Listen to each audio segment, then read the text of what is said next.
Bulletin का आगाज करें। आपको बताएं कि इस्लामाबाद में डॉक्टर्स पर तशद्दुद और गिरफ्तारियों के खिलाफ फैसलाबाद यंग डॉक्टर्स की हड़ताल और डॉक्टर्स ने इंडोर आउटडोर और ऑपरेशन थिएटर में काम बंद कर दिया है। इलाज मुआवजे के लिए आए मरीज रुल गए हैं। इस हवाले से आपको अहम खबर दे रहे हैं। आपको बताएं कि फैसलाबाद में इस्लामाबाद में यंग डॉक्टर्स के तशद्दुद और गिरफ्तारियों के मामले पर यंग डॉक्टर्स की हड़ताल, डॉक्टर्स की जानिब से मुख्तलिफ शोबों में काम बंद कर दिया गया। इंडोर आउटडोर और ऑपरेशन थिएटर में काम बंद है। डॉक्टर्स के एहतजाज के बायस मरीज रुल गए। मुतालिबात तस्लीम न हुए तो कोरोना डेंगू सर्विसेज भी बंद कर देंगे। डॉक्टर्स के एहतजाज के बायस मरीज रुल चुके और मरीजों का डॉक्टर से मुज़ाकरात करके हड़ताल खत्म कराने का मुतालबा। सीनियर डॉक्टर को बिठाकर शोबा बैरूनी मरीजा चलाया जाएगा, जहां पर आपको बताएं कि वीसी मेडिकल यूनिवर्सिटी की जानिब से यह बताया गया है। इस हवाले से आपको बताएं कि इस्लामाबाद में डॉक्टर्स पर तशद्दुद और गिरफ्तारियों के खिलाफ फैसलाबाद यंग डॉक्टर्स की हड़ताल, डॉक्टर्स ने इंडोर आउटडोर और ऑपरेशन थिएटर में काम बंद कर दिया है। इलाज मुआवजे के लिए आए मरीज रुल गए हैं और इस हवाले से कोई पुरसाने हाल नहीं। इस्लामाबाद में डॉक्टर्स पर तशद्दुद और गिरफ्तारियों के खिलाफ यंग डॉक्टर्स की हड़ताल जारी है, जबकि डॉक्टर्स ने मुख्तलिफ शोबों में काम बंद कर दिया है। इंडोर आउटडोर और ऑपरेशन थिएटर में काम बंद है। डॉक्टर्स के एहतजाज के बायस मरीज रुल चुके हैं और मुतालिबात तस्लीम न होने पर कोरोना डेंगू सर्विसेज भी बंद करने के हवाले से कहा गया है। डॉक्टर्स की जानिब से डॉक्टर्स के एहतजाज के बायस मरीज रुल गए। मरीजों का डॉक्टर से मुज़ाकरात करके हड़ताल खत्म कराने का मुतालबा। सीनियर डॉक्टर को बिठाकर शोबा बैरूनी मरीजा चलाया जाएगा। इस हवाले से आपको अहम खबर दे रहे हैं। आपको बताएंगे इस्लामाबाद में डॉक्टर्स पर तशद्दुद और गिरफ्तारियों के खिलाफ फैसलाबाद यंग डॉक्टर्स की हड़ताल, डॉक्टर्स ने इंडोर आउटडोर और ऑपरेशन थिएटर में काम बंद कर दिया है। इलाज मुआवजे के लिए आए मरीज रुल गए हैं, जबकि अभी तक कोई भी जो मुज़ाकरात के हवाले से मामलात को देखा नहीं गया। इस्लामाबाद में डॉक्टर्स पर तशद्दुद और गिरफ्तारियों के खिलाफ यंग डॉक्टर्स की हड़ताल जारी है। डॉक्टर्स ने मुख्तलिफ शोबों में काम बंद कर दिया है। इंडोर आउटडोर और ऑपरेशन थिएटर में काम बंद है। इसी हवाले से मजीद बात करेंगे। हमारे साथ मौजूद हैं अज़ादार हुसैन। जी अज़ादार, बताइएगा जनरल अस्पताल में मरीजों को किन किन मुश्किलात का सामना है और अभी तक यंग डॉक्टर्स एहतजाज पे हैं?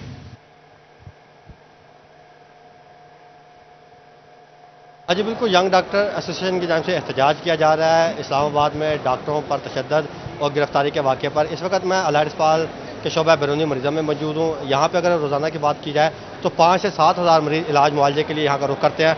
अगर मेरा कैमरामैन आपको इस तरफ दिखाए तो ये वो जगह है जहाँ पे पैर रखने की जो जगह होती है वो इस वक्त नहीं मिलती और इस वक्त शोबा बैरूनी मरीज़ा खचाखच जो है वो भरा होता है। मगर इस वक्त जो चेता मरीज़ यहाँ पे नज़र आ रहे हैं, क्योंकि ज़्यादातर जो मरीज़ है जब वो सुबह पहुँचे हैं तो उन्हें पता चला है कि ओपीडी बंद है और डॉक्टर यहाँ पे मौजूद नहीं है, जिसके सबब वो अपने घरों को वापस लौट गए। हमारे साथ patron in chief young doctor association Punjab doctor Maroof Ahmad मौजूद है, उनसे जानते हैं। डॉक्टर साहब बताएं, एहतजाज किया जा रहा है, मरीज रोल के? देखें, अगर जो भी मरीज़ों को मुश्किलात आ रही हैं, मरीज़ों को जो दुश्वारी आ रही है, इसकी सारी की सारी जिम्मेदारी जो है हुकूमत वक्त पे आती है।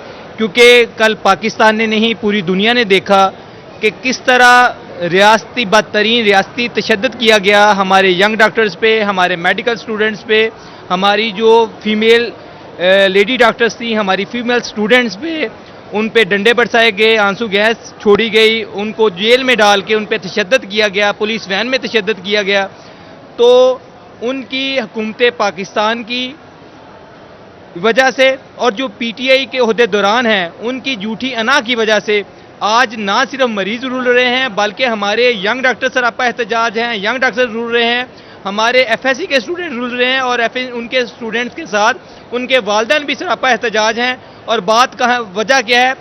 वजह यह है कि पीटीआई की अना की बात है, पीटीआई के मिनिस्टर की अना की बात है और उनके रिश्तेदारों को नवाजने की अना की बात है। अच्छा, मुतालबात क्या है अब तक एहतजाज जारी रहेगा? देखिए, हमारा एहतजाज पहली दफ़ा तारीख में ऐसा हुआ है कि पूरे पाकिस्तान में हर जगह, हर सरकारी अस्पताल में जो है एक ही वक्त पे ओपीडी का एहतजाज जारी है।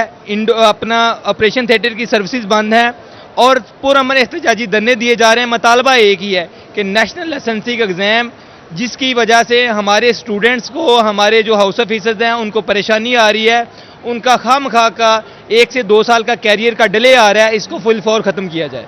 बिल्कुल, इसको फिल फोर जो है वो ख़त्म किया जाए और अगर मुतालबात तस्लीम नहीं होते तो एहतजाज क्या मजीद बढ़ाया जाएगा? देखें, बिल्कुल जाहिर सी बात है, अगर हमारे मुतालबात पूरे नहीं होते हैं तो डेफिनेटली जो है हम अपने एहतजाज का दायराकार वसी करेंगे, वो चाहे इंडोर की सर्विसेज को विड्रा करना है, चाहे वो दन्ने की फार्म में हो, चाहे लॉन्ग मार्च की फार्म में हो, हम अपना एहतजाजी राइट रखते हैं क्योंकि हम एज ए पाकिस्तानी हमारा ये राइट है अपने हक की खातर लड़ें और अपनी कम्युनिटी के लिए, अपने जो छोटे बहन भाई हैं, अपने स्टूडेंट्स के हकूक़ का दफा करें। अपने हकूक़ का दफा करें। जी आप बताएं कहाँ से आए हैं, चेकअप कराना है? अभी मलखा ले जा रहे हैं चाना रोड से। तो क्या बना है यहाँ पे? रात ये लिखवाई है, उन्होंने कहा कि 14-15 नंबर से सुबह चेक करवाएं, जब हम आए हैं तो हड़ताल है। कैमरामैन दिखाया तो उसे जो है पेशाब की नाली लगी हुई है और यहाँ पे आए हैं तो हड़ताल के सबब जो है वो उन्हें मुश्किलात का सामना करना पड़ी। वजह है कि इस वक्त जो मरीज़ है उसे एक तरफ तो है वो बनोला लगा हुआ है ड्रिप के वाले से, और दूसरी जानिब से जो है पेशाब की नाली थाम रखी है। इस तरह के यहाँ पे जो है हज़ारों मरीज़ थे जो कि इलाज मुआवजे के घर से आए हैं, उन तमाम को जो है वापस जाना पड़ा है। हमारे साथ सदर अलायंस पाल भी मौजूद हैं, यंग डॉक्टर एसोसिएशन, उनसे बात करते हैं डॉक्टर खावर से कि क्या कहते हैं। डॉक्टर साहब बताइएगा कि क्या कोई मुज़ाकरात हुए अभी तक? अभी तो आपके सामने ही है जी। सिर्फ हमें ये खबर है कि इस्लामाबाद की हद तक मुज़ाकरात हुए हैं थोड़े बहुत, जिसमें कुछ बंदे हमारे अभी रिलीज़ हुए हैं और कुछ बंदे अभी रिलीज़ होना बाकी हैं। इसके अलावा फैसलाबाद और बाकी पाकिस्तान की अगर बात की जाए तो फ़िलहाल कोई हुकूमत मुज़ाकरात नहीं कर रही, और मैं हुकूमत वक्त को इस मीडिया के तवस्सुत से, आपकी मीडिया के तवस्सुत से ये बावर करा देना चाहता हूँ कि ये हमारा एहतजाज जारी रहेगा जब तक हमारे लोग जो हैं जो गिरफ्तार हैं वो छोड़े नहीं जाते, और MD कैट वाले जो हमारे FSC के छोटे बहन भाई हैं उनको उनका हक नहीं मिलता, और ये नेशनल लाइसेंसिंग एग्ज़ाम जिसको NLE कहा जाता है ये ख़त्म नहीं किया जाता, जिसकी वजह से 2 से 3 साल का डिले आ रहा है। जी बिल्कुल। यहाँ पर जैसे आप डॉक्टरों का मौक़िफ़ सुन रहे हैं तो मरीज़ भी यहाँ पे मौजूद हैं। किधर से आए हैं भाई, क्या काम है आपको? फैसलाबाद से आया हूँ, रिपोर्ट लेने आई थी मिसेज का अपना, लेकिन सुबह से आया हूँ, अभी कोई पता ही नहीं लग रहा है यहाँ क्या हो रहा है क्या नहीं हो रहा है। वैक्सीन का टीका भी लग रहा है। जी मैं अपना कोरोना टेस्ट करवाने आया था, तो OPD में आया हूँ, देखा इधर डॉक्टर कोई नहीं है, आज इतनी मुझे सांस में प्रॉब्लम है, तो इसमें हमारा क्या कसूर है? जो भी मुतालबे हैं गवर्नमेंट से डायरेक्ट बात करें, उनका जो भी जायज़ मुतालबा है बैठ के हल करें, इसमें हमारा गरीबों का क्या कसूर है? हम तो परेशान हैं, 3 दिन से मेरे सांस में इतनी ज़्यादा प्रॉब्लम है, तो इधर आए हैं तो OPD में डॉक्टर कोई नहीं है, तो यहाँ पे पहुँचे हैं तो यहाँ पे जो है वो मुश्किलात का सामना करना पड़ा है। इसी तरह के यहाँ पे जो मरीज़ हैं तमाम के तमाम उन्हें दुश्वारी का सामना है। कई मरीज़ ऐसे थे जिन्हें यहाँ पे आज ऑपरेशन का टाइम मिला था चेकअप के बाद, तो डॉक्टर ना होने के सबब जो है उन्हें चेकअप का टाइम नहीं मिल सका, ऑपरेशन का टाइम नहीं मिल सका, और वो वापस घरों पर जाने लौटने पर मजबूर है। हमारी इस मसले पर vice chancellor Faisalabad medical university professor Zafar Ali Chaudhry से बात हुई है, तो उनका ये कहना है कि सीनियर डॉक्टर को बिठा के जो है वो OPD चलाई जाएगी, मगर आप देख सकते हैं कि OPD के कमरों को ताले लग चुके हैं, OPD के कमरे बंद हैं और यहाँ पे कमरे बंद हैं और अभी तक कोई पुरसाने हाल नहीं, मरीज रुल गए हैं। बहुत शुक्रिया सदार हुसैन, आप हमारे साथ मौजूद थे फैसलाबाद में। आपको बताएं कि दूसरी जानिब यंग डॉक्टर्स की हड़ताल के बाद शोबा बैरून मरीजा और अंदरूनी मरीजा और मेन ऑपरेशन थिएटर में काम बंद है। डॉक्टर्स के एहतजाज के सबब दूर दराज से आए मरीज रुल गए हैं। मरीजों का इस हवाले से क्या कहना है आपको दिखाते हैं।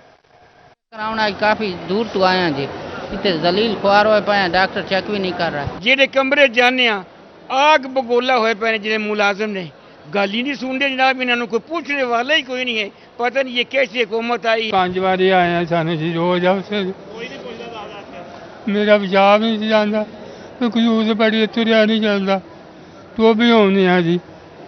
अभी की करिए हम फिर सानू कोई नहीं पता लगन दिया, ना सानू दाखिल ही करते जी, ना परेशान ही करते हैं। वालिद को लेके आए जड़ावाला से, इनको गुर्दों का मसला है और काफ़ी मसला सीरियस है, पर ये डॉक्टर गौर ही नहीं कर रहे हैं। पहले भी यानी इग्नोर किया, अभी इग्नोर ही कर रहे हैं। खबरों के सिलसिले को आगे बढ़ाएं। आपको बताएं कि चिन्नौर जिला में चेस्ट इन्फेक्शन की मर्ज में मुब्तला मरीजों में इजाफा हुआ है और अस्पताल इंफॉर्मेशन मैनेजमेंट सिस्टम की रिपोर्ट में बड़ा इंकशाफ हुआ। जिला भर में 4200 शहरी चेस्ट इन्फेक्शन में मुब्तला है। नाकिस खुराक, माहौलियाती आलूदगी को चेस्ट इन्फेक्शन की बड़ी वजह करार दिया गया है। इस हवाले से आपको बताएं कि चिन्नौर जिला में चेस्ट इन्फेक्शन की मर्ज में मुब्तला मरीजों में इजाफा दिखाई दे रहा है। अस्पताल इंफॉर्मेशन मैनेजमेंट सिस्टम की रिपोर्ट में बड़ा इंकशाफ। जिला भर में 4200 शहरी चेस्ट इन्फेक्शन में मुब्तला है। नाकिस खुराक, माहौलियाती आलूदगी को चेस्ट इन्फेक्शन की बड़ी वजह करार दिया गया। बात करेंगे अब्दुल कदीर हमारे साथ मौजूद हैं। जी अब्दुल कदीर, क्या तफसीलात हैं इस सवाल? बिल्कुल बदलता मौसम और इसके अलावा गैर मियारी खाने चेस्ट इन्फेक्शन की बड़ी वजह करार दे जा रहे हैं और इस बात से डिस्ट्रिक्ट हेडक्वार्टर अस्पताल में अस्पताल इंफॉर्मेशन मैनेजमेंट सिस्टम की रिपोर्ट भी सिटी 41 ने हासिल कर लिया, जिसके मुताबिक 4000 से ज़ायद अफराद जो है वो चेस्ट इन्फेक्शन की मर्ज़ में मुब्तला पाए गए हैं। ज़्यादातर बच्चे हैं और बच्चों के हवाले से बात किया है तो हमारे साथ इस वक्त डिस्ट्रिक्ट हेडक्वार्टर अस्पताल के senior child specialist doctor Shoaib साहब मौजूद हैं। सर बताइएगा कि बच्चों में चेस्ट इन्फेक्शन की मर्ज़ ज़्यादातर बढ़ रही है, क्या इस वाले से इक़दाम करने चाहिए? जी शुक्रिया। एक्चुअली बच्चों में जो है वो चेस्ट इन्फेक्शन ज़्यादा होने की कुछ मेन वजूहत होती हैं। नंबर एक कि उनकी क़ुव्वत मुदाफ़अत काफ़ी कम होती है, जिसकी वजह से वो बार बार चेस्ट इन्फेक्शन का शिकार होते हैं। दूसरे नंबर पर जो माहौलियाती आलूदगी है जो हमारे मुल्क में बहुत तेज़ी से बढ़ रही है, जिसमें आपने पिछले हफ्ते में भी देखा होगा कि जो एक रिपोर्ट आई थी जिसमें हमारा लाहौर शहर सबसे पहले नंबर पे था। तो माहौलियाती आलूदगी जो है एक तो उसको कम करने की कोशिश ज़रूरत की जाए, जिसके लिए प्राइम मिनिस्टर साहब की जो है वो ग्रीन स्कीम जो है जिसमें आप ट्रीज़ वगैरह लगा रहे हैं वो बेहतर ज़्यादा से ज़्यादा ग्रीनरी जो है ना इंप्रूव करती है। दूसरे नंबर पे जब भी कभी बाहर निकलें तो प्रॉपर मास्क वगैरह निकाल के निकले ताकि धुएं से और इन चीज़ों से बचाया जा सके। और बच्चों के वाले से स्पेशल इंपॉर्टेंट चीज़ है वैक्सीनेशन। इस पर हम बारहा जोर देते हैं और हमेशा जोर देते आए हैं कि बच्चों की जो है ना वो हिफाजती टीके वो ज़रूर वक्त पे लगवाने चाहिए, क्योंकि ये जो चेस्ट इन्फेक्शन है ये जानलेवा हो सकती हैं। छोटे बच्चों में क़ुव्वत मुदाफ़अत की वजह से उनकी जिस्म में इतनी ताकत नहीं होती कि वो इन्फेक्शन से लड़ सकें, जिसकी वजह से वो डर होता है कि वो खुदा न खास्ता वो जानलेवा हो जाएगी। तो इसलिए बच्चों में ख़ास तौर पर जो सफाई सुथराई का ख्याल रखना, उनकी प्रॉपर वक्त पे जो है उनके हिफाजती टीके लगवाना और जो है जब भी कभी वो बाहर निकले तो प्रॉपर मास्क यूज़ करने के साथ जो है ना वो निकलें। तो ये 2-3 अहम चीज़ें हैं जिसकी वजह से हम बच्चों में चेस्ट इन्फेक्शन को कम कर सकते हैं। बिल्कुल, माहौलियाती आलूदगी और इसके अलावा गैर महरी खाने और बच्चों को बर वक्त हिफाजती टीके ना लगवाना चेस्ट इन्फेक्शन की बड़ी वजह है और इस बात से डिस्ट्रिक्ट हेडक्वार्टर अस्पताल इंतजामिया की जानिब से खसूस तौर पर इक़दाम भी जारी हैं। और child specialist doctor Shoaib Ali का ये कहना है कि वालिदैन को भी चाहिए कि वो अपने बच्चों को बर वक्त हिफाजती टीके लगवाएं ताकि वो इन मोलिक अमराज़ बर वक्त हिफाजती टीके लगवाएं। बहुत शुक्रिया अब्दुल कदीर, आप हमारे साथ मौजूद हैं। दूसरी जानब चिन्योट महकमे माहौलियात अफसरान की सुस्ती माहौल दुश्मन भट्टों का कोई अभी तक नई टेक्नोलॉजी पर जिक्र करने पर मुंतकिल नहीं किया जा सका, जहां पर 95 भट्टों में से चंद एक भट्टा मालिकान ने सिर्फ ब्लोर लगाकर अफसरान को मुतमईन किया है। बात करेंगे बाबर मुनीर हमारे साथ मौजूद हैं। जी बाबर, बताइएगा इस हवाले से। बिल्कुल जी, मौसमी तगैर के पेश नज़र एक दफ़ा फिर से जो स्मोक के ख़तरात हैं वो मंडलाने लगे हैं। दूसरी तरफ चिन्योट में महकमा माहौलियात के जो अफसरान हैं उनकी मुबैना गफलत और अदम तवज्जी के बायस चिन्योट के जो बेशतर यहाँ पर भट्टे हैं वो अभी भी केमिकल ज़दा स्याह जहरीला धुआं जो है वो उगर रहे हैं। और इसके साथ साथ हुकूमती जो अहकामात थे कि इन्हें नई टेक्नोलॉजी ज़िगज़ैग पर जो है वो मुंतकिल किया जाए, ताहाल बेशतर ऐसे भट्टे हैं जिन्हें नई टेक्नोलॉजी पर जो है वो मुंतकिल नहीं किया जा सका। और इसके साथ साथ इसी तरह बेशतर भट्टे ऐसे हैं, उस वक्त के जो डिप्टी कमिश्नर थे मोहम्मद रियाज, उन्होंने इसकी जो है वो सरदर्द ली थी और इस बात का अंदिया दिया था कि जो भी भट्टा मालकान भट्टे को नई टेक्नोलॉजी ज़िगज़ैग पर मुंतकिल नहीं करेंगे उन्हें बंद कर दिया जाएगा। जिस पर उस वक्त जो कुछ भट्टे थे 35 के करीब उन पर जो है वो ब्लोर बनाए गए थे, लेकिन उसके बाद से अब तक ब्लोर बेशतर भट्टों पर बने हुए हैं, लेकिन उन्हें नई टेक्नोलॉजी जो थी उसको जो है वो मुंतकिल नहीं किया जा सका। चूँकि उसके बाद डिप्टी कमिश्नर का जो है वो ट्रांसफ़र हो गया था तो उस वजह से महकमा माहौलियात के अफसरान भी उनकी जानिब से भी सुस्ती बरती गई और भट्टा मालकान की जानिब से भी अब ये सूरत हाल है कि केमिकल ज़्यादा जहरीला धुआं जो है वो ये जो भट्टे हैं वो उगर रहे हैं, चिमनियाँ जो हैं वो धुआं उगर रही हैं। और इसके साथ साथ न सिर्फ जो है वो स्मोक के ख़तरात मंडला रहे हैं बल्कि इसके गिरदोनवा में जो आबादियाँ हैं, जो बस्तियाँ हैं, वो भी जो है वो उससे मुतासर हो रही हैं। और शहरी जो है वो मुतालबा कर रहे हैं हुकूमत से कि इन भट्टों को जो है वो जो नई टेक्नोलॉजी है उस पर कन्वर्ट किया जाए। इसी तरह जो ही हमने ये कैमरा जो है वो तफसीलात से आगाह कर रहे थे।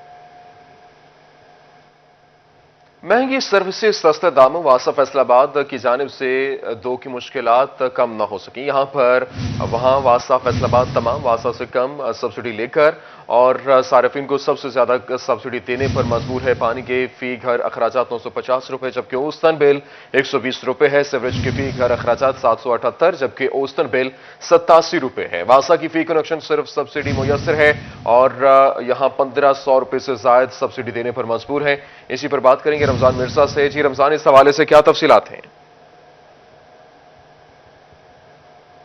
जी बिल्कुल, वासा फैसलाबाद इस वक्त खसारे में तो है ही, बल्कि दिन ब दिन इसकी जो लाइबिलिटीज़ हैं उसमें भी तेज़ी से इजाफा हो रहा है। और सबसे इसकी बड़ी वजह यह है कि हुकूमत पंजाब की जानिब से जो वासा फैसलाबाद को सब्सिडी दी जाती है वो सिर्फ 48 रुपये फ़ी कनेक्शन है, जिसका मतलब ये है कि वासा फैसलाबाद हुकूमत से 48 रुपये ले रहा है, लेकिन जो सर्विसेज शहरियों को फ्राहम कर रहा है उसके मजमूई तौर पर अखराजात जो हैं वो 1700 रुपये के लगभग हैं। और इसमें से जो बिलिंग कर रहा है वो तकरीबन 225 रुपये के करीब है। अगर हम इस हवाले से अंदाज़ा लगाएं तो वासा फैसलाबाद लगभग 1450 से 1500 रुपये फी कनेक्शन जो है वो घाटा खा के फैसलाबादियों को पानी फराहम कर रहा है और सीवरेज की सर्विसेज जो है वो फराहम कर रहा है। हमारे साथ डायरेक्टर रेवेन्यू वासा मौजूद हैं, उनसे बात भी करते हैं। शरिया साहब, ये बताइएगा जो आपके अखराजात हैं पानी की फराहमी के, वो कितने हैं औसतन, और आप बिल कितना ले रहे हैं? जी, इस वक्त जो हमारा जो टैरिफ है वो 2006 से फ्रीज़ है। उससे 2006 से लेकर अब तक टैरिफ वही चल रहा है, और सब्सिडी हमारी 2013 में फ्रीज़ हो गई थी, जो कि 262 मिलियन एनुअली है और तकरीबन 6.5 करोड़ बनती है क्वार्टरली। अब इसमें देखा जाए तो हमारा जो एवरेज कॉस्ट वाटर की आ रही है वो तकरीबन 970 रुपये के करीब है, और इसमें अगर हम एवरेज बिल देखें तो 110 रुपये के करीब जा रहा है। तो अगर इसको आप प्लस माइनस करें तो तकरीबन सीवरेज और वाटर के कनेक्शन मिला के 1500 रुपया जो है वो सब्सिडी जा रही है एक कंज्यूमर को फैसलाबाद के अंदर। अच्छा, ये बताइएगा कि लाहौर फी कनेक्शन कितनी सब्सिडी ले रहा है अगर फैसलाबाद 48 रुपये ले रहा है तो? लाहौर के टाइम पर कनेक्शन सब्सिडी वो 129 रुपये है, मुल्तान की 96 रुपीज़ है, और इसी तरह जो दूसरा गुजरावाला की 101 रुपीज़ 101 है। अगर देखा जाए पूरे पंजाब में वासा फैसलाबाद को सबसे कम सब्सिडी मिल रही है, और जबकि सबसे ज़्यादा अखराज जो वो वासा फैसलाबाद के हैं। हमें जो पानी की सप्लाई है वो चिनोट से लाकर शहर को देना पड़ रही है, जिसकी वजह से हमें टू टाइम्स पंपिंग करने पड़ती है। हमारे जो बिजली के अखराजात हैं बहुत ज़्यादा हैं इस मामले में। अच्छा, ये बताइएगा, ये 3 टैरिफ बिजली का लगाया गया, तो जो सीवरेज है उसको किस तरह मैनेज करते हैं, क्योंकि शहर जो है वो भी बाउल नुमा है, तो उस हवाले से बिजली का बिल भी तकरीबन 10 करोड़ रुपए है, तो जो सीवरेज है उसको मैनेज करने में कितने अखराजात लग रहे हैं? ऐसा है कि जो फैसलाबाद है ये फ्लैट टेरन है, और हमारा जो जितना भी सीवरेज का है हमें वो डिस्पोजल के लिए पंप चलाना पड़ते हैं। हम पंपिंग करके पानी को डिस्पोज कर रहे हैं, और पंपिंग करके शहर में सप्लाई कर रहे हैं, पंपिंग करके डिस्पोज कर रहे हैं, जिसकी वजह से हमारे जो इलेक्ट्रिसिटी एक्सपेंसेस है बहुत ज़्यादा हैं। तो इस हवाले से सब्सिडी में इजाफे के लिए को हुकूमत पंजाब की सतह पर जो है वो कोशिश की गई है, और जो आप अरबाब इख्तियार हैं फैसलाबाद में, उनकी जानिब से कोई कोशिश की जा रही है इस हवाले से? जी, इस सिलसिला में हमने तमाम जितने भी हमारे पार्लियामेंटेरियंस उनको ब्रीफिंग भी दी है, उनको बताया भी है, हम अपने जो मसाइल हैं वो भी हमने कम्युनिकेट किए हैं, गवर्नमेंट पंजाब को लिख के भेजा है। अब इस सिलसिला में एक हमारा जो रिवाइव टैरिफ और रिवाइव सब्सिडी का मैटर है वो प्रोविंशियल कैबिनेट में भी ज़ेर गौर है, उम्मीद है कि वहाँ से जल्द हो जाएगा। जी बिल्कुल, पूरी उम्मीद है वासा इंतज़ामिया के अगर टैरिफ रिवाइज हो जाता है या सब्सिडी जो है वो गवर्नमेंट की जानिब से मिल जाती है, तो शायद वासा फैसलाबाद के मसाइल हल होंगे, और वासा फैसलाबाद के अगर मसाइल हल होंगे तो शहर के वो नशेबी इलाके या वो इलाके जहाँ पर अक्सर सीवरेज के मसाइल होते हैं वहाँ पर जो सर्विसेज हैं वो बेहतर होंगी। लेकिन अफसोस की बात यह है कि हुकूमत पंजाब इस ठीक है, बहुत शुक्रिया, तफसीलात से आगाह कर रहे थे। सूतर मंडी फैसलाबाद में महंगाई की नई लहर, और लोकल कॉटन का बोरा 13,500 से बढ़कर 14,400 रुपए का हो गया है। अमेरिकन कॉटन भी महंगी तरीन सतह पर 105 सेंट से 109 सेंट पर पहुंच गई। 40 सिंगल 52 सिंगल समेत दीगर धागे भी महंगे, और चेयरमैन कायमा कमेटी बरा यार्न कैसर शम्स गोचा ने यार्न एक्सपोर्ट पर फौरी पाबंदी का मुतालबा भी कर दिया है। मजीद जाने के फजील अहमद हमारे साथ मौजूद हैं। जी फजील, बताइएगा इस हवाले से क्या तफसीलात हैं? जी बिल्कुल, सूतर मंडी में एक बार फिर महंगाई जोर पकड़ने लगी है। जो कॉटन है उसकी कीमतों में इजाफा होना जो है वो शुरू हो चुका है। लोकल कॉटन जो है वो 13,500 रुपये का जो बोरा था वो 900 रुपये महंगा होकर 14,400 रुपये पर पहुंच चुका है। इसके बाद अगर इंटरनेशनल मार्केट की बात करें तो अमेरिकन कॉटन जो है वो 105 सेंट से बढ़कर 109 सेंट तक पहुँच गई है। इसके अलावा रॉ मटेरियल की अगर बात करें तो उसमें जो ब्रंट ऑयल है वो भी 83 डॉलर पर पहुंच चुका है, जिसकी वजह से जो सूतर मंडी के कारोबारी तबका है वो शदीद परेशान है। कैसर शम्स गुच्छा मेरे साथ मौजूद हैं, कायमा committee Faisalabad chamber of commerce बराए सूतर मंडी। उनसे पूछते हैं वो क्या कहते हैं इस हवाले से। जी कुछ साहब बताइएगा, जो कीमतें बढ़ती जा रही हैं यार्न की, कॉटन की, क्या कहेंगे, इससे कारोबार पर कैसे असरात पड़ेंगे और कैसे इंडस्ट्री जो है वो सर्वाइव कर पाएगी फिर? बिस्मिल्लाहिर्रहमानिर्रहीम। फजील साहब बहुत शुक्रिया आपका। देखें जी, अब इस वक्त हमारी जो टेक्सटाइल की इंडस्ट्री जो फैसलाबाद में है वो पाकिस्तान में बल्कि ये बहुत ही एक नाजुक दौर से गुजर रही है, और सूरत हाल ये है कि इस वक्त हमारे जो रॉ मटेरियल जो हैं इंटरनेशनल मार्केट में बहुत तेज़ी से बढ़ रहे हैं, उनकी प्राइस बढ़ रही है, जिसकी वजह से हमारी जो कॉस्ट ऑफ डूइंग जो हमारी टेक्सटाइल जो सेक्टर की है वो बहुत इस वक्त जो नाजुक दौर से वो गुजर रही है। इसके आपको पता है कि पिछले दिनों में जो क्राइसिस आए हैं तो पहले पावर लूम काफ़ी बंद हुई है, उसमें एक तो सबसे बड़ी वजह यह है कि डॉलर का जो बढ़ना है।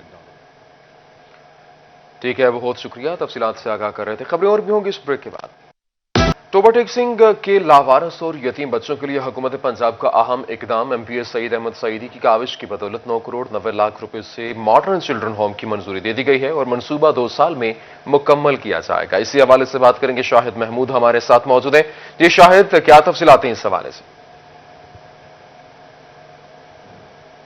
जी बिल्कुल, टोबा टेक सिंह समेत जिला भर के यतीम और लावारस बच्चों के लिए अच्छी खबर है कि हुकूमत पंजाब और एमपीएस सईद अहमद सईदी की काविशों के बाद टोबा टेक सिंह में मॉडर्न चिल्ड्रन होम का जो है सेंटर का क़याम जो है अमल में लाया जा रहा है, जिसकी मंजूरी हो चुकी है। 9 करोड़ 90 लाख रुपए की रकम के साथ इस यहाँ पर बिल्डिंग बनेगी। जिस जगह पे मैं मौजूद हूँ, इसी जगह पे जो है अब आने वाले चंद दिनों के बाद जो है यहाँ पर काम शुरू होगा, जिसकी बकाया तौर पर मंजूरी भी हो चुकी है और फंड भी जारी हो चुके हैं। इस वक्त मेरे साथ डिप्टी डायरेक्टर सोशल वेलफेयर मौजूद है, उनसे बात भी करते हैं, उनसे जानते भी हैं कि इस सेंटर की कितनी ज़रूरत थी। अपना शुक्र साहब बताइएगा, कितनी परेशानी थी मॉडर्न चिल्ड्रन होम ना होने की वजह से, अब कितना फ़ायदा होगा आने वाले दिनों में? बिस्मिल्लाहिर्रहमानिर्रहीम।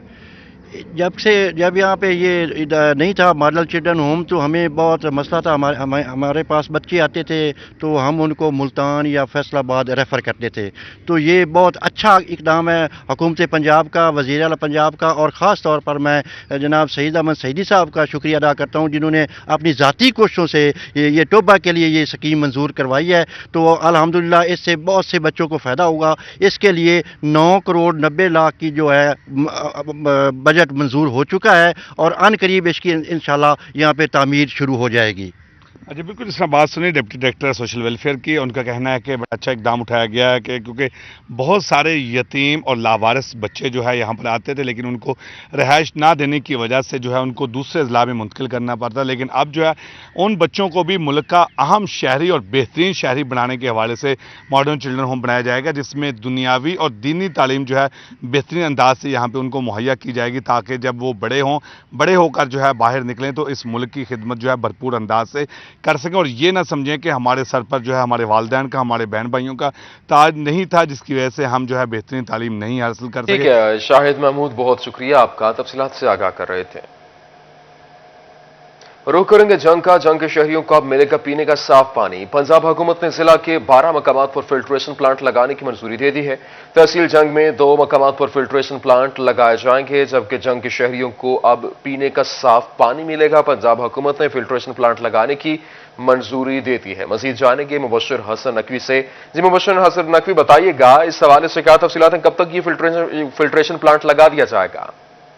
झंग के शहरियों को मिलेगा पीने का अब साफ पानी। पंजाब हुकूमत ने जिला झंग के 12 मुकामात पर नए फिल्ट्रेशन प्लांट लगाने की मंजूरी दे दी है। ऐसे मुकामात जहां पर नए फिल्ट्रेशन प्लांट लगाए जाएंगे, बिलाशुबा वहां पर रहने वाले अफराद की मुश्किलात कम होंगी, बीमारियों से महफूज रह सकेंगे और साफ पानी पी सकेंगे। झंग में अब बस्ती इस्लामाबाद और शबीराबाद के मुकामात पर 2 फिल्ट्रेशन प्लांट लगाए जाएंगे, जबकि तहसील शोरकोट में 6 मुकामात पर नए फिल्ट्रेशन प्लांट लगाने की मंजूरी दी गई है। अहमदपुर सियाल में एक जो है फिल्टर प्लांट जो है वो लगाया जाएगा और उसके साथ साथ जो 18 हज़ारी है वहां पर भी नए फिल्ट्रेशन प्लांट लगाने की मंजूरी दी गई है। पंजाब हुकूमत ने इस हवाले से सर्वे के बाद रिपोर्ट जारी की थी कि यहाँ पर रहने वाले लोगों के लिए इंतहाई ज़रूरी है कि इन्हें पीने का साफ पानी मिल सके। तमाम झंग इंतजामिया ने सर्वे के बाद इन तमाम। ठीक है, बहुत शुक्रिया मुबश्शिर, आप तफसीलात से आगाह कर रहे थे। फैसलाबाद ट्रैफिक एहलकारों ने कचहरी बाजार से मोटरसाइकिल चोरी पकड़ लिया है, जहां पर मुलजिम नवीद अहमद मोटरसाइकिल चोरी करके फरार हो रहा था और ट्रैफिक वार्डन ने मुलजिम को पकड़कर पुलिस के हवाले किया। दोनों एहलकारों के लिए CC3 और यहां पर 2-2 हज़ार नकद इनाम का ऐलान भी किया गया है। इस हवाले से आपको बताएं कि ट्रैफिक एहलकारों ने कचहरी बाजार से मोटरसाइकिल चोर पकड़ लिया है और मुलजिम नवीद अहमद मोटरसाइकिल चोरी करके फरार हो रहा था, जहां पर ट्रैफिक वार्डन ने मुलजिम को पकड़कर पुलिस के हवाले किया। CTO तनवीर अहमद मलिक की जानिब से वार्डन को शाबाश दी गई। दोनों एहलकारों के लिए CC3 और इसके अलावा 2-2 हज़ार रुपए नकद इनाम का ऐलान भी किया गया है। फैसलाबाद के अंदर ट्रैफिक एहलकारों ने कचहरी बाजार से मोटरसाइकिल चोर पकड़ लिया। मुलजिम नवीद अहमद मोटरसाइकिल चोरी करके फरार हो रहा था और ट्रैफिक वार्डन ने मुलजिम को पकड़कर पुलिस के हवाले किया है।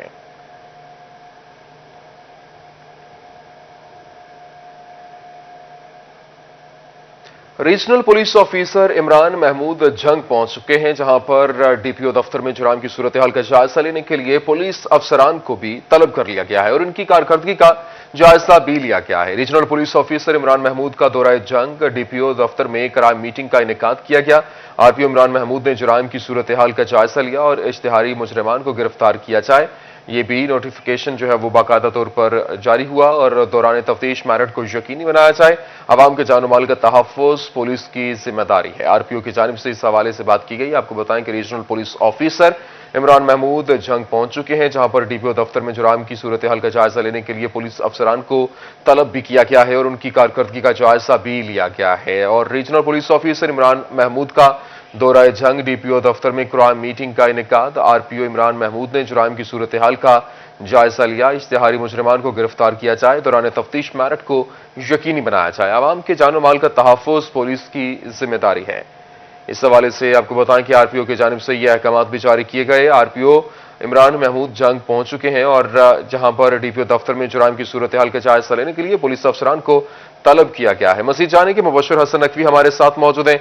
जी मुबश्शिर, इस हवाले से आगाह कीजिएगा। Regional police officer Imran Mahmood Jhang दौरे पे हैं।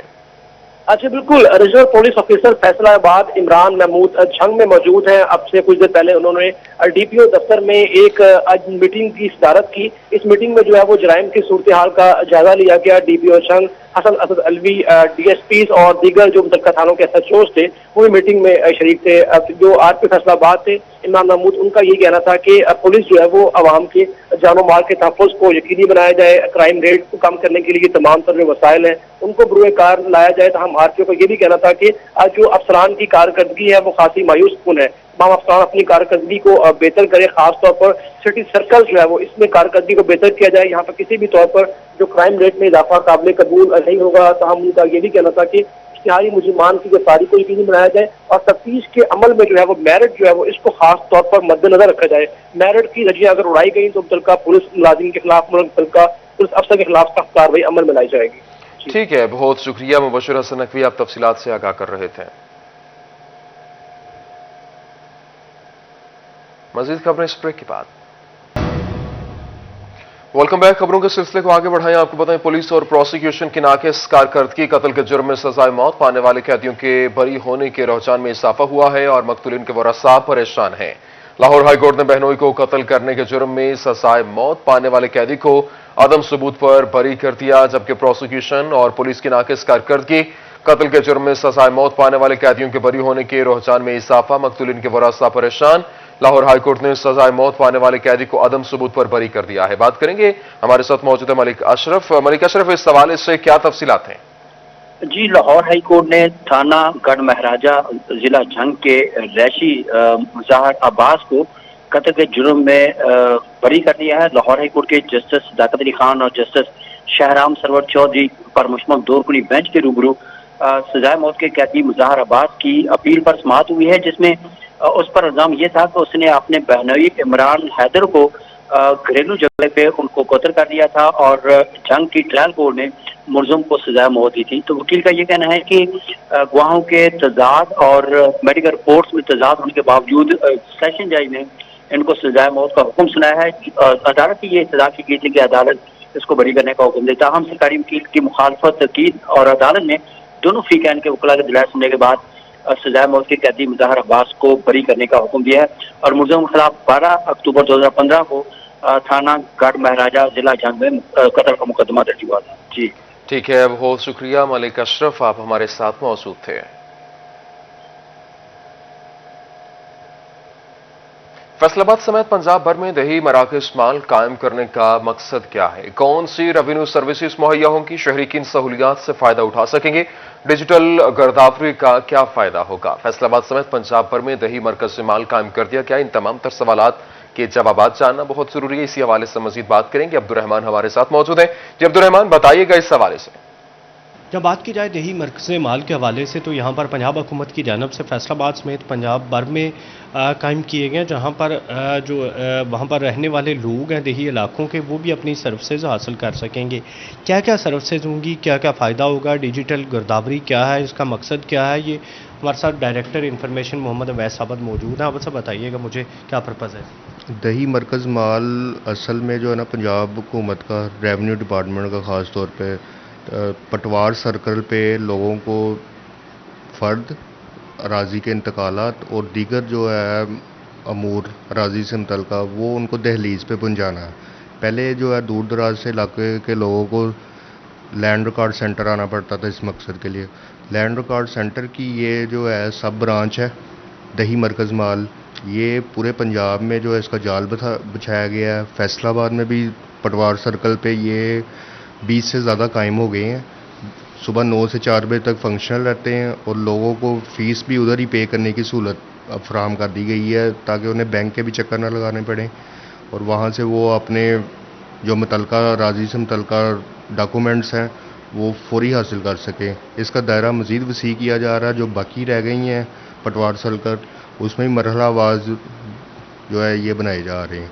मकसद यही है कि लोगों को जो है सफ़र से बचाया जाए और उनको दहलीज पे सहूलत फराहम करें। डिजिटल गिरदावरी क्या है, इसका मकसद क्या है, फ़ायदा क्या होगा? डिजिटल गिरदावरी से लोगों को जो है डॉक्यूमेंट्स आसानी से मिल सकेंगे। उसका प्रोसेस हो रहा है, तकरीबन आधे से ज़्यादा जो है इसका काम हो चुका है और बाकी भी तेज़ रफ्तारी से जारी है। डॉक्यूमेंटेशन जो है उसको ऑनलाइन कर रहे हैं ताकि वो सारा निज़ाम जो है राजी से मुतल्लिका वो कंप्यूटराइज हो जाए और लोगों को सहूलियत मैसर आएँ। जिस हवाले से डिजिटल गिरदावरी का मकसद ये बताया जा रहा है कि तमाम जितनी भी डॉक्यूमेंटेशन है ये ऑनलाइन हो रही है, लोगों को उनकी दहलीज पर ही रेवेन्यू की सहूलियात मुयसर आ सकती हैं और दही मरकज़ माल में भी बुनियादी तौर पर फ़ीस वसूल करने के लिए बेउदरी सेंटर बनाया गया है, काउंटर बनाया गया ताकि कोई। अब्दुर्रहमान आप हमारे साथ मौजूद थे। जंग पंजाब भर में 7 अक्टूबर को कपास के हवाले से खुसूसी दिन मनाने का फैसला। कपास की पैदावार में इजाफा के इकदाम आगाही प्रोग्राम्स का इनेकाद किया जाएगा। खुसूसी दिन रिवाइवल ऑफ कॉटन प्रोजेक्ट के तहत मनाया जाएगा। कपास के काश्तकार इस वक्त कपास के ज़ेर काश्त रकबा में इजाफा के लिए काश्तकारों को आगाही भी दी जाएगी। पंजाब भर में 7 अक्टूबर को कपास के हवाले से खुसूसी दिन मनाने का फैसला किया गया है। कपास की पैदावार में इजाफा के इकदाम आगाही प्रोग्राम्स का इनेकाद किया जाएगा। खुसूसी दिन रिवाइवल ऑफ कॉटन प्रोजेक्ट के तहत मनाया जाएगा। कपास के ज़ेर काश्त रकबा में इजाफा के लिए काश्तकारों को आगाही भी दी जाएगी। महकमा ज़राअत की जानिब से गंदम की पैदावार में इजाफा के लिए रवा माली साल में बड़े इकदाम का फैसला और जंग समेत तमाम इस्लाह के काश्तकारों को गंदम के 10 लाख बोरियां सब्सिडी पर फराहम की जाएंगी। ज़राई अद्वियात पर 20 सब्सिडी का मनसूबा भी ज़ेर अमल होगा। इसी पर बात करेंगे, हमारे साथ मौजूद हैं अवैस खान। जी अवैस, क्या तफसीलात हैं इस हवाले से? बिल्कुल, हुकूमत पंजाब की जानिब से रवां माली साल में गंदम की पैदावार में इजाफे के लिए अहम मनसूबाजात की मंजूरी दी गई है। 10 लाख बोरी जो है गंदम के बीज की वो किसानों को सब्सिडी पर फराहम करने के हवाले से इकदाम का अमल जो है मुमकिन किया जाएगा, जबकि जो ज़रूरी अद्वियात की फराहमी पर भी सब्सिडी की फराहमी का अमल मुमकिन हो पाएगा। इस हवाले से हुकूमत पंजाब की जानिब से महकमा ज़राअत को हिदायत जारी की गई है कि गंदम की पैदावार में इजाफे के लिए जो सूबाई सतह पर कोशिशें मुमकिन की जाएँ। ख़ुसूसी तौर पर जो रवां माली साल में 2 करोड़ 9 लाख मैट्रिक टन गंदम की पैदावार का टारगेट है जो महकमा ज़राअत को दिया गया है। और इस हवाले से गंदम की पैदावार में न सिर्फ इजाफे के लिए जदीद टेक्नोलॉजी की फराहमी की मुमकिन की जाएगी, बल्कि जो है किस काश्तकारों तक इस हवाले से फार्मर्स ट्रेनिंग मीटिंग में आगाही भी दी जाएगी। महकमा ज़राअत के मुताबिक गंदम की पैदावार में बेहतरी के हवाले से गुज़श्ता सालों में भी एक बात की जाए ज़िला जंग में, तो ज़िला जंग में जो है वो गंदम की पैदावार में बेहतरी के हवाले से। बहुत शुक्रिया वैसे आप तफसीलात से आगाह कर रहे थे। हुकूमत और तालीमी बोर्ड्स में हम आगे न हो सकी है, जबकि तालीमी बोर्ड्स को मैट्रिक और इंटरमीडिएट के रिजल्ट जारी करने के लिए काबीना कमेटी की मंजूरी का इंतजार है। इसी हवाले से आपको मजीद भी बताएंगे, लेकिन इस ब्रेक को आगे बढ़ाएं। आपको बताएं कि पाकिस्तानी तुझे सलाम 16 साल बाद एक बार फिर कांस का तमगा पाकिस्तान के नाम पीर महल के आर्मी बॉक्सर बिलावल ज़िया रूस से वापस वतन घर पहुंच गए। बिलावल ज़िया ने 58वें वर्ल्ड मिलिट्री बॉक्सिंग चैंपियनशिप में हिस्सा लिया। दोस्त अहबाब अहले इलाका की जानिब से मुबारकबाद का सिलसिला जारी है। बिलावल से मिला रहे हैं हमारे रिपोर्टर नैयर शिराजी। जी बिल्कुल, आज हम मौजूद हैं पाक आर्मी के उस नौजवान के घर में। वो हमारे साथ मौजूद है जिसने जो है दियारे गैर में जो है पाकिस्तान का जो परचम है वो बुलंद किया और हर तरफ जो है पाकिस्तान जिंदाबाद की सदाएं गूंजी। आज ही बिल्कुल बिलावल ज़िया के घर हम मौजूद हैं।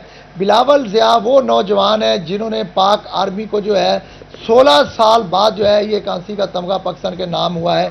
इससे पहले 2006 में जो है पाकिस्तान को ये एजाज़ हासिल हुआ था। उसके बाद जो है बिलावल ज़िया जो है वो इंटरनेशनल लेवल पर जाकर जो है उन्होंने ये तमगा जीता है और मुख्तलिफ ममालिक को वहाँ पर हराया है और पाकिस्तान का नाम रोशन किया।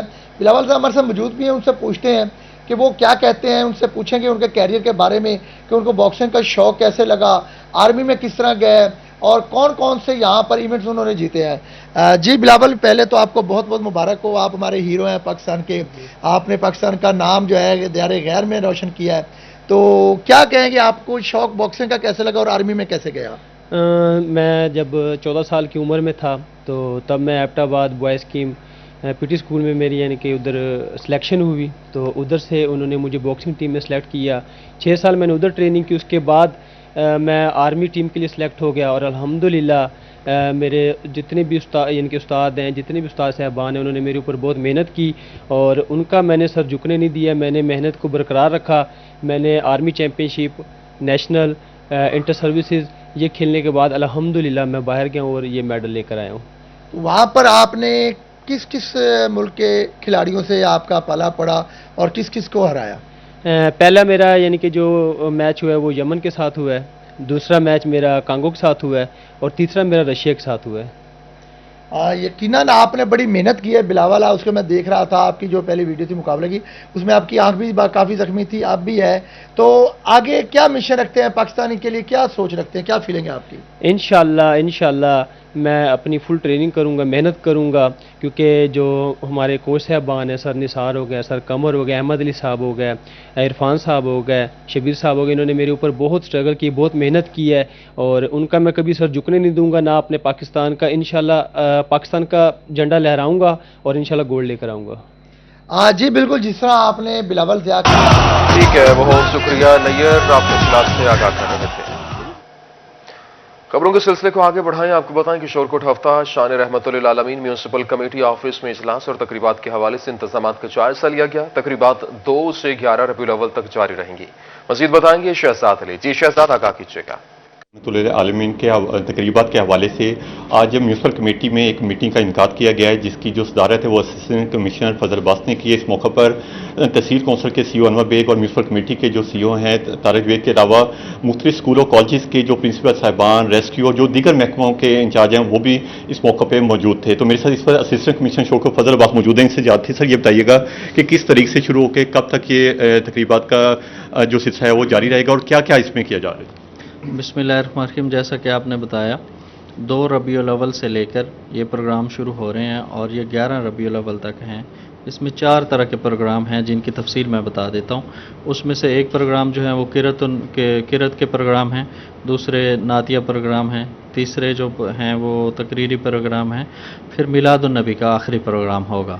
इस सिलसिले में हमने सारे जो स्टेक होल्डर्स हैं, मदारिस के हैं, स्कूलों के हैं, बाकी इदारों के हैं, उन सबको बुलाकर प्रोग्राम के ऐसे तश्कील दे रहे हैं कि जिसमें मुख्तलिफ़ इदारों के बच्चे जो हैं वो आएँ और उसके मुकाबले हों, उनके पैनल्स हम तरतीब दें जो उनको जज करें और इंशाअल्लाह जो उसमें से नुमायाँ पोजीशनें लेंगे उनके लिए हम इनामात जो हैं उनका बंदोबस्त करेंगे, ताकि एक ये हमारी जो एक ड्यूटी भी है, एक अखलाकी और दीनी जिम्मेदारी भी है, ताकि वो अच्छे अंदाज से मुकम्मल हो सके। तो मेरी आप सब मीडिया के जो दोस्त हैं उनसे भी गुजारिश है कि आप लोग भी इन प्रोग्रामों का हिस्सा बने, इनकी कवरेज करें, ताकि हमारे शहर का और हमारे ओवर। ठीक है, बहुत शुक्रिया शहजाद, आप तफसीलात से आगाह कर रहे थे। न्यूज़ स्टूडियो से फिल वक्त इतना ही।